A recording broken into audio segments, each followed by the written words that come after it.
Every January, Las Vegas becomes home to one of the largest technology conferences in the world. The Consumer Electronics Show, or CES, brings together thousands of companies to showcase what they believe the future will look like. It's loud, crowded, and full of bold promises, from AI to robotics and everything in between.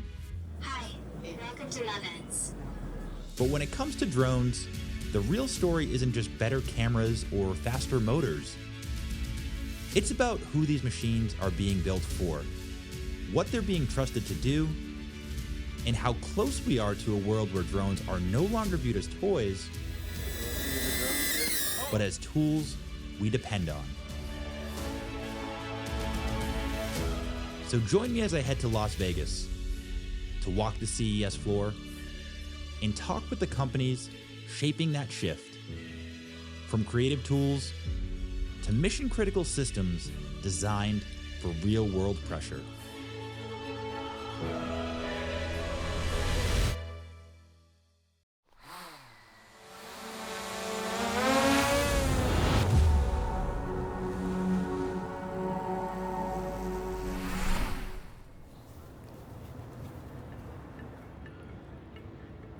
To understand where drone innovation truly begins, you have to start with FPV. As FPV moved from analog to digital, everything changed. Clarity, safety, and the overall flying experience. And that evolution is exactly what iFlight has been building toward. I'm here with Jason, one of the designers for the iFlight drones. Okay. And very excited to interview. I've been flying iFlight drones for almost 5 years now. I have probably almost every drone you make. Yeah, it's one of your better customers. You're welcome. But I'm wondering if you could talk a little bit about the evolution, right? What you've seen kind of transpire over the last 3 to 4 years and how FPV drones have evolved. Okay, that's a great question. I think I will answer with that question with three parts. The first one I think is totally different is from analog to the digital HD system. 4 years ago, most of them is the analog version. Yeah, but for now, we design everything is for the digital HD system. And for people that don't know what analog is, it's basically like watching like an old VCR, right? The footage did not look clean. It did not look crisp. It did not look like what they're seeing on the TV right now. Yeah, it's totally different. And second, I think is we got more safe and more smaller with our drone right now. And three, I think is the user experience. In the past, people to build a drone is a little bit hard, I think. Just a little bit hard. Very hard. It took me probably 6 months to build my first drone. Yes, maybe the people will get a lot of problem, but now drone is buy and fly, is out of the box, it's just to fly. It's easier. It's very different than before. As the technology matured, FPV didn't just get better, it found its way onto big budget productions all over the world. More and more people and more filmmakers, they use the FPV lecture to shoot the movies. They give people different angle and different shoot orders. So I think it is a very cool thing in that. Cinelifters are designed to get the job done on set, but not every job looks like a film shoot. And some drones are built to solve very different problems. For those unfamiliar with industrial drones, could you talk a little bit about how your drones fit in the overall drone ecosystem? So the industrial drone industry is growing pretty fast, around 20% per year right now. And latest innovation is developing and manufacturing European quality industrial drones for heavy-duty action drones. For example, this one is a cleaning drone for cleaning industries, and the other really important part of our company is the agriculture, because we have a spraying drone. Customers can save up to 90% of water consumption compared to traditional solutions, and up to 60% of pesticide consumption.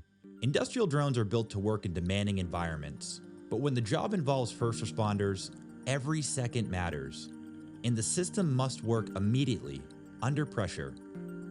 That's where GDU fits in, manufacturing professional drone systems designed specifically for mission-critical use.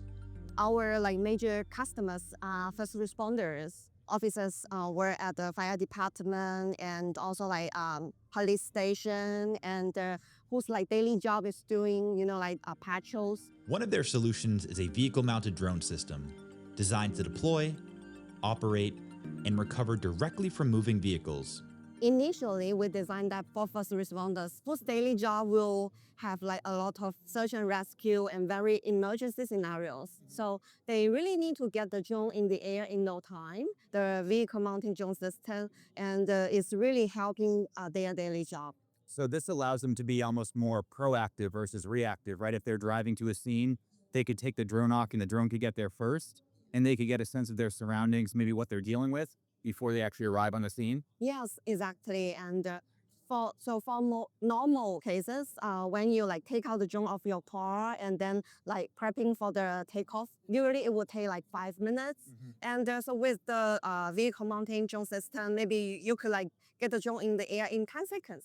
So it's really like saving out a lot of time, and especially like in those like emergency scenarios, time maybe means like a lot of money and also lives. And Every second matters. right, and so it's a great tool for the first responders. From saving lives at home to frontline environments where drones pose real threats, the role of drones changes dramatically. When I asked Yevhen how his company fits in the drone ecosystem, his response: So basically, we do some, I would say, stuff for drones. that stuff, developing hardware for drones, not to capture images, but to actively defend against other drones. It's basically anti-drone system. It can be work together. So this is the brain. This is the shotgun. It has 2 shots here. So this one is using to destroy other drone. And it's go find the target. When it find the target, it send a notification to the operator, and the operator decide what to do. At FPV speeds, success is anything but guaranteed. So I asked how their technology makes it possible. I imagine if you're trying to track a drone that's flying that fast, how easy is it? Or is that really up to the pilot's skill level? First of all, yes. Second, it can pick the target and help the operator to manage it. The brain right here can? Yes. No way. Yeah, Wow. It's AI actually can help Yeah. to navigate it. So almost like those fighter jets you see where it's, Yeah. the target locks on. Yeah, it's So that is turning these into fighter jets. It's Wow. anti-drone. Yeah, that's crazy. Yeah. So do you think that's the kind of future? Seeing more of these? It's in the already field of future. war?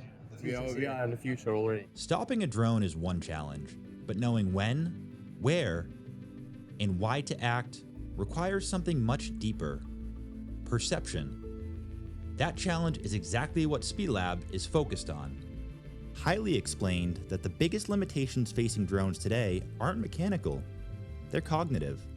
The core challenge is no longer the propulsion or airplane design. The real limitation is that the availability to understand the physical world inside. So our approach is to make the lightweight model inside the drone and to communicate and understand the physical world. Because sensing is really the first step, right? When we look out, we can see a lot of people, right? We can see the environment, but perception is kind of that next level, right? The understanding. So do you think that's the, future of drone technology is every camera is able to see, but really the future for, smart drones being able to operate safely is that perception layer? Yeah, that's the correct. Perception is only the beginning. The next question becomes what drones are trusted to do with what they understand. This is where companies like Satoshi Holdings enter the picture, building autonomous drone platforms designed to operate in real-world environments.